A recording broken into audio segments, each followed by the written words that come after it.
Thank you very Pleasure. much. You are looking live, I-95 in Florida, as people are evacuating the Sunshine State. Janice Dean, our weathercaster, is at the Fox Weather Center in New York with the latest on the storm's track and predictions for when it might hit. Janice, what do you know? Well, here's what we know, Shepard. It is still a very powerful storm, 145 mile per hour, sustained winds. It is moving west-northwest around 13 miles per hour. We think some of the models are telling us that it might stall out a little bit in the northern Bahamas over the next several hours, and of course that'll change our timeline. But for now, we're keeping with the timeline.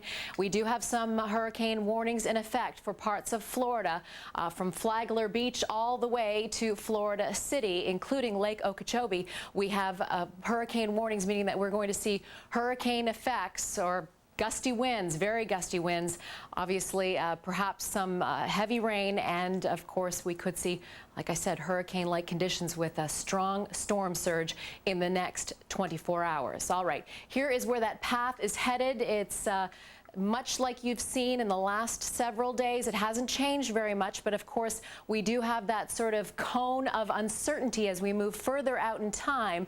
But we think by Friday evening, overnight into Saturday morning, that's when we think this is going to make landfall. As you can see, West Palm Beach is sort of the point of concern here, but it could move anywhere south or north of it, and there are so many variables here. It could actually move out to the Gulf of Mexico and redevelop at some point, or even hug the coast. So at this point in time, it looks like it is going to move into Florida, most definitely, but we still have a little bit of uncertainty as we move further out in time. Shepard, back to you. All right, Janice Dean live in the Fox Weather Center. Now you can count on Fox News Channel for continuing coverage of this storm throughout the weekend. We've already dispatched dozens of our personnel to points up and down the state of Florida. We're covered at the National Hurricane Center. We're covered from Miami to Jacksonville. We'll keep you covered throughout the weekend in what's predicted, at least for now, to be one of the strongest hurricanes ever to hit the United States of America. Max Mayfield will join us next to talk about details of this storm and their predictions from the Hurricane Center itself. That's coming next live on Studio B.